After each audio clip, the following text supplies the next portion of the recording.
Hello and welcome to QTV News. As top stories in the news, government has declined to state what its option will be in an event it fails to seal a financial bailout deal with the International Monetary Fund (IMF). Opposition UPND President Hakainde Hichilema says a better Zambia needs an economy that is driven by small businesses. With the news in detail, my name is Chitalu Chunzenge. Government has declined to state what its option will be in an event it fails to seal a financial bailout deal with the International Monetary Fund (IMF).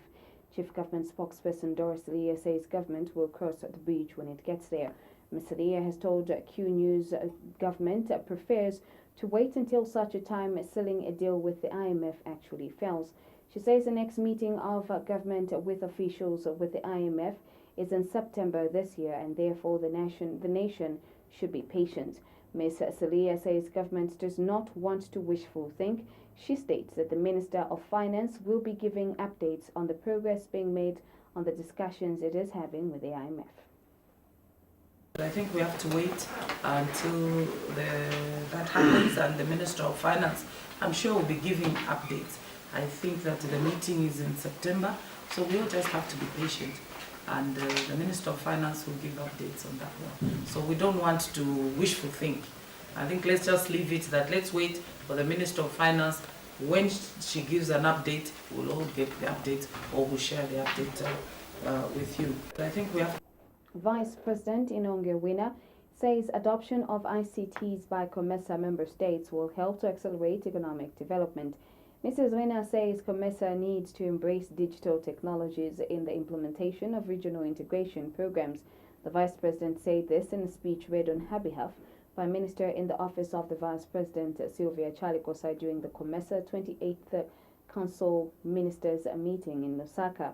And Ms. Wina says she is encouraged by the momentum exhibited by COMESA member states in adopting the use of ICTs at regional level.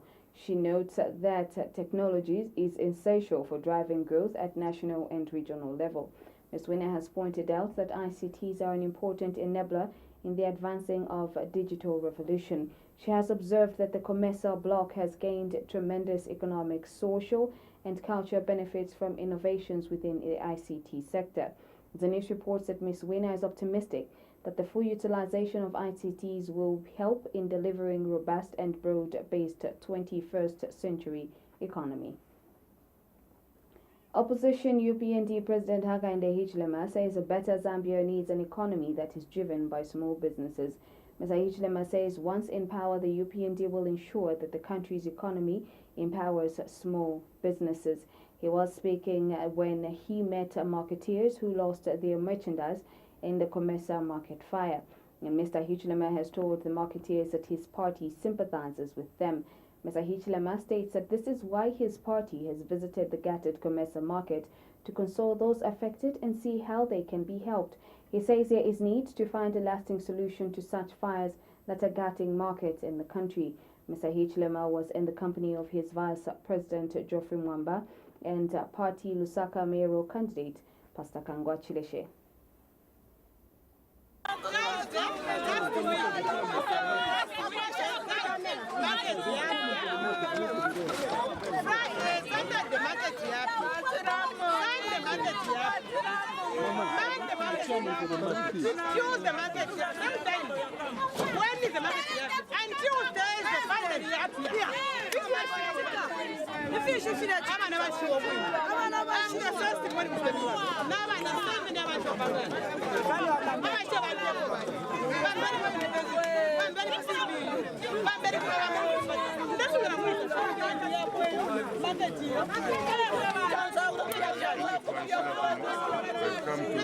Sympathize with you, we understand the situation.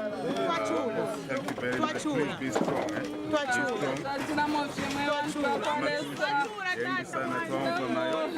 Twaishila kuno tiwone bili kuchitika kuno tikambisane na timu yanu kapena pangono tingatandize.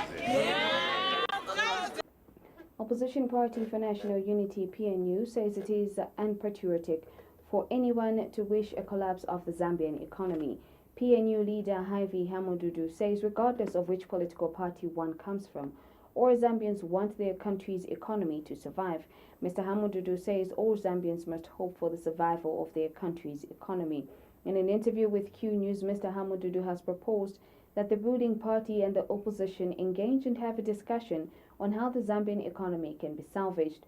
Mr. Hamududu states that both the ruling PF and the opposition should realize that survival of the Zambian economy is important for the people in the country.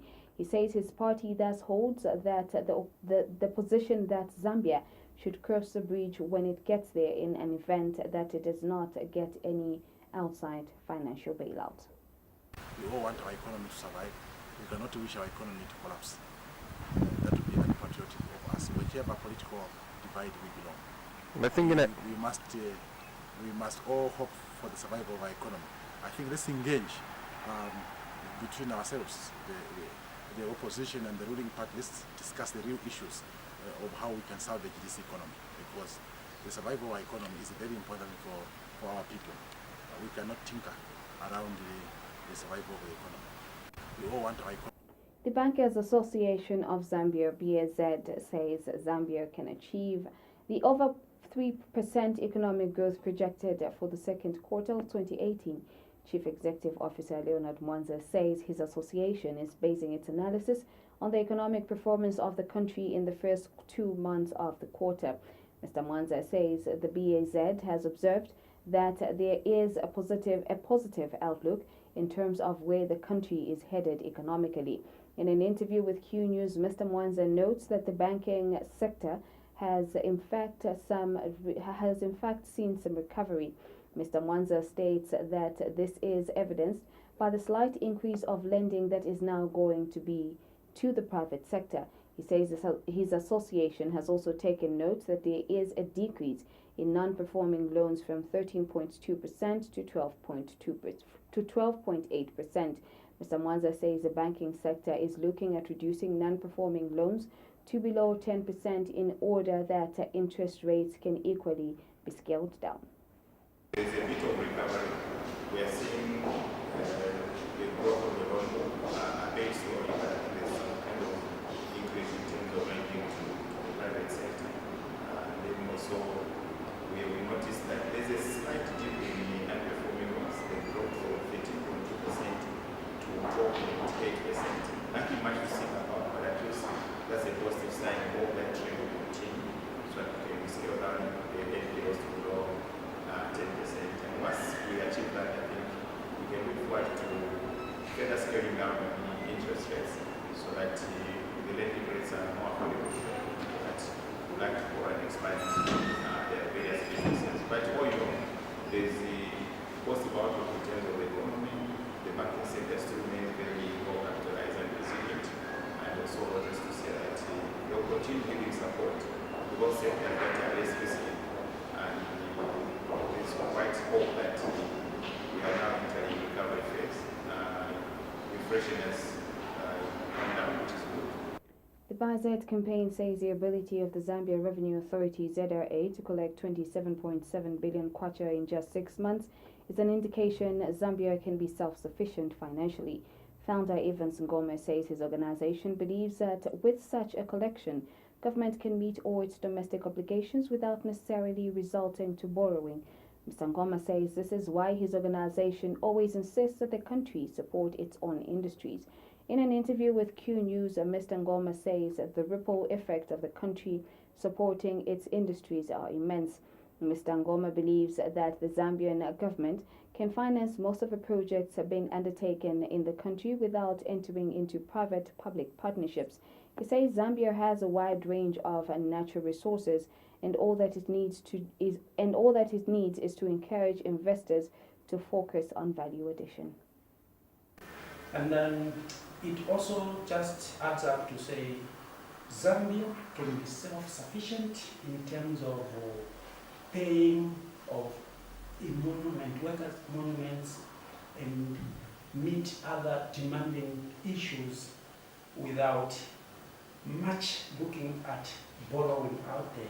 So Zambia has the capacity, and this is why I, as BAZ founder, I am saying let us support our own, because the ripple effects that are there will be self-sufficient in terms of financing most of these projects that are going on.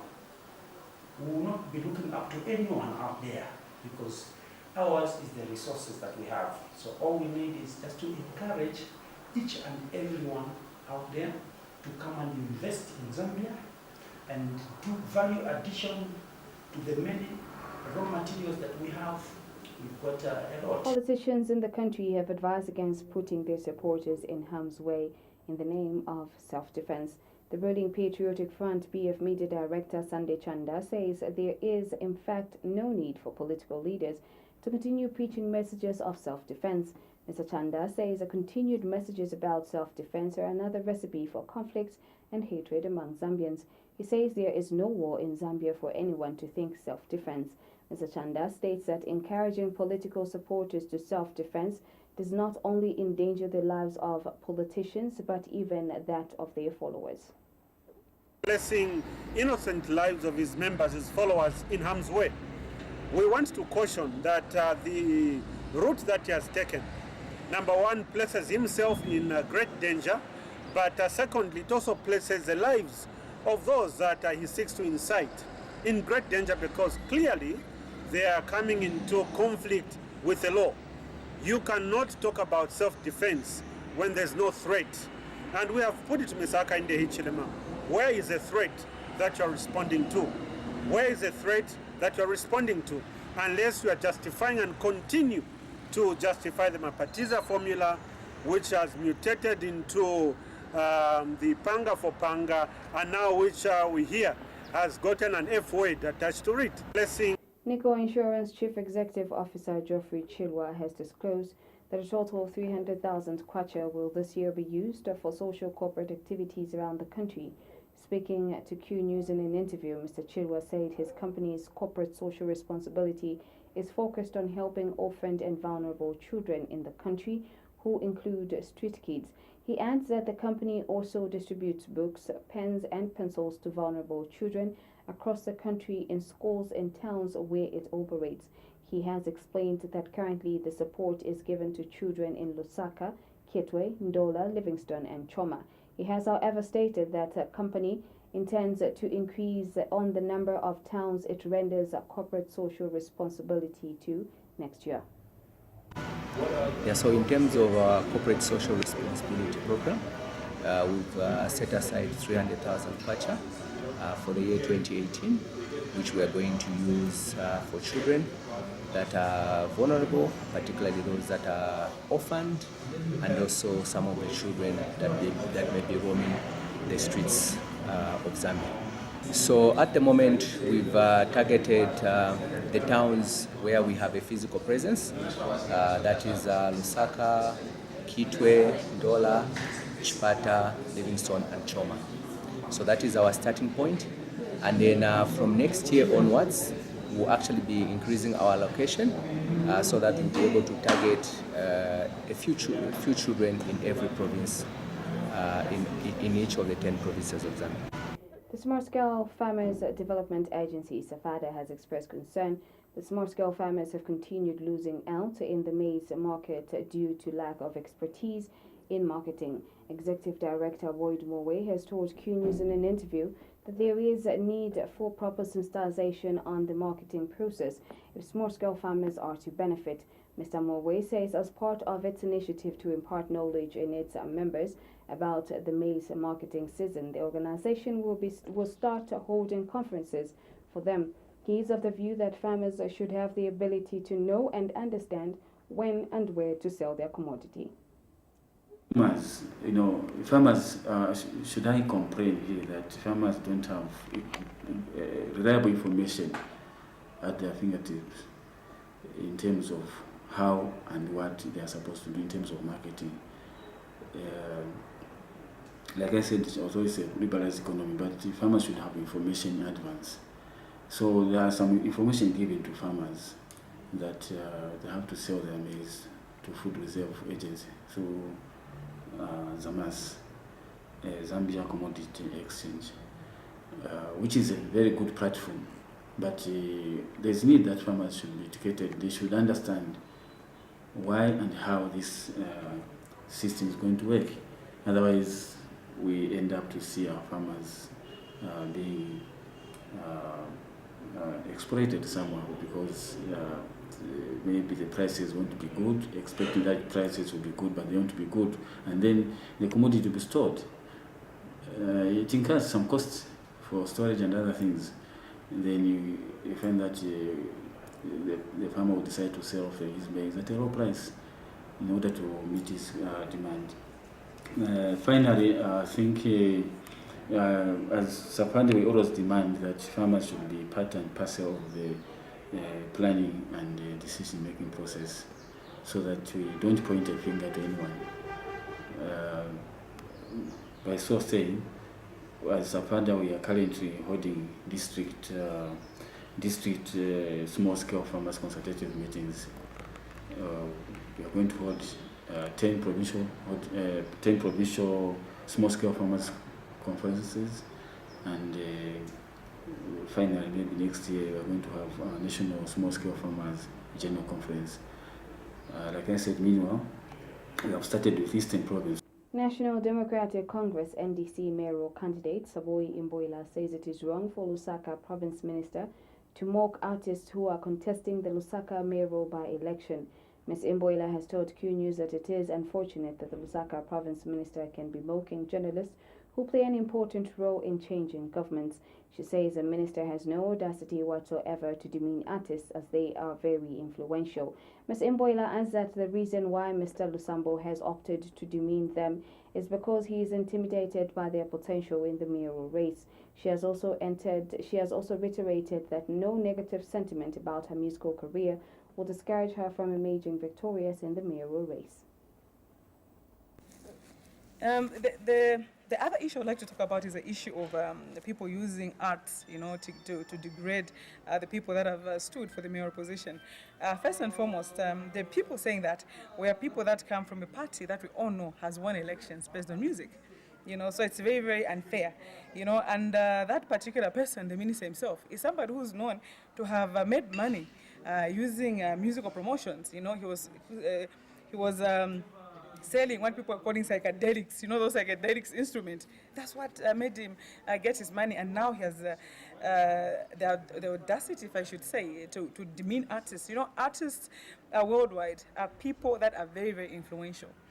And this mayoral position, for example, is something that has come up in terms of a campaign period. It's only a month, and I'm sure that the PF government were so sure that there'll be no competition. And I can say that the parties have been very clever because they know that with an artist, you have double power. You come in with the power from your art and power from your politics. So that's something that no one can deny. And that's a fact that themselves, they can't even have a rally. Today, the PF has a rally. You're going to find 4 children, 2 women and 1 man, But they have to get JK, they have to get Wile, they have to get Kayombo, they basically have to get musicians to get a crowd. And then once the crowd is there, that's when they start talking to the people. So at the end of the day, the people that are demeaning music, that are demeaning film, people that... The opposition MMD has called on government to urgently provide assistance to the affected traders at the Comesa and Mufulira markets, which were recently gutted with fire. Acting spokesperson Kefas Mukuka told Q News in an interview that failure to quickly assist the traders with alternative trading space or some sort of capital will result in increased crime in the city. Mr. Mukuka says government must also publish findings that of the cause of the fire at Comesa Market and that of City Market, which occurred a year ago. He says it is not right for government to withhold its findings. This is the period which is very sad, very trying moments indeed. It's not happening for the first time. We remember that just barely about 12 months ago, a similar thing occurred in Lusaka. This now poses great challenge to government. They should not neglect these traders, but instead should look for funds to help them to start life again. Failure by government to mobilize funds through cooperating partners will drastically result into increased crime rates and also increased levels of poverty, whose poverty has reached very alarming levels. Seriously, We stand with our brothers and sisters and only hope that government is going to do something. In the same vein, we would like government to avail information to the nation on how far they've gone in as far as helping the marketeers whose business came to a standstill when Lusaka City Market was gutted. These are important issues which government is supposed to be doing, not just make mere political pronunciations, then after that it dies a natural death. I think it's beyond that. Good governance entails that government should get back to the nation and inform on what step they would have taken so that these issues are cleared once and for all. Retirees of the Zambia Agency for People Living with Disabilities has called on President Edgar Lungu to fire Community Development Minister Emerin Kabanshi for what they have described as a failure to effectively look into the plight of the people living with disabilities. Association Chairperson Ian Mushinge laments over unpaid benefits after himself and others retired a couple of years ago. Mr. Mushinge tells Q News that the association wants to seek audience with the president so that he may understand their concerns. And further, Mr. Mushinge has explained that they have written to the head of state for such a meeting but have not gotten any response. And other members have called for the dismissal of Ms. Kabanshi for failing to effectively look into their plight. Kasa mkuu nda kuri wa president wesu kuti watuwafurishe pampia sheso abantu bashatupera watuwafurishe pampia wesu bashatupera kuri wa Zambia Agency kupitia muri wa Minister of Community Development. So 2015 twatendeko twaisa kuno kufuma twatampa utabanta kuno from 2016 kwisa mfwa European wesu lo twaisa mfwa European wesu kuno aba bantu batucyushafye 2017 last year twalishire ko bari tucyushafye wa Minister Kabanshi no kupundo ko batifyabo bakula lokwafye nemfula fo ba Minister Kabanshi bali tulekeresha then uno mwaka mu 2018 twalishire mu February batu okwatifuanya nyama papers yonse ama files kwa bano kufanya ama files bafunyapo na abantu pa group yesu abali batatu bayafuya ama files yalya nokutwe batulupera ntwala mipera ombero batu ebefyo tabatu pero rupia fina nkama nokutwe batufyenu tuli muna ka mipero rupia utwa bulo lutampo nokutona kulemba appointment leto kutola ku state house wale mbele appointment letter last month pa 19 June up to date tatwapokera po information na ngwimo kwa kuti bakateka ifito ebeli okwa batipa 10th pa 17th July next week pa Tuesday tuwe ko state house ne say 10 hours tule papa tukuli ba president wesu wa Edgar Chagwalungu ukweba ati betusula mushenshi basulire filema batwafuirishe fu ale filema fine fira vota teba menso beka ba vota ero etikankale cyo tubefuaisha tatulefwa wa Minister Kabanshi kuri department yesu because of what tabayishi boku afwe filema bakabanshi bali pate mpofu. As we end the news, a recap of the headlines. Government has declined to state what its option will be in an event that it fails to seal a financial bailout deal with the International Monetary Fund (IMF). And opposition UBND President Hakainde Hichilema says a better Zambia needs an economy that is driven by small businesses. For more news, you can visit our website at www.qtvzambia.com. Present you, God bless.